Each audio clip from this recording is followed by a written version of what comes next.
നമസ്കാരം. സംസ്ഥാനത്ത് നിന്നും നാളെയും ഒറ്റപ്പെട്ട ഇടങ്ങളിൽ ഇടിമിന്നലോട് കൂടിയ മഴയ്ക്ക് സാധ്യതയുണ്ടെന്ന് കേന്ദ്ര കാലാവസ്ഥാ വകുപ്പ് അറിയിച്ചു.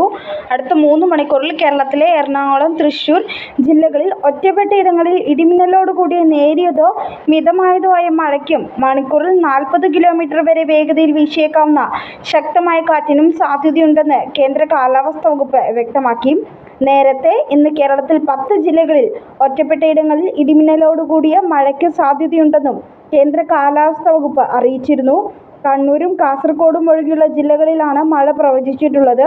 25-ന് തിരുവനന്തപുരം, ആലപ്പുഴ, എറണാകുളം, ഇടുക്കി, തൃശൂർ ജില്ലകളിലും 26, 27 തീയതികളിൽ തിരുവനന്തപുരം, കൊല്ലം, ആലപ്പുഴ, പത്തനംതിട്ട, കോട്ടയം, ഇടുക്കി ജില്ലകളിലും ഇടിമിന്നലോട് കൂടിയ മഴയ്ക്ക് സാധ്യതയുണ്ടെന്ന് കാലാവസ്ഥാ വകുപ്പ് അറിയിച്ചു. അതേസമയം പാലക്കാട് ജില്ലയിൽ ചൂട് കനക്കുകയാണ്.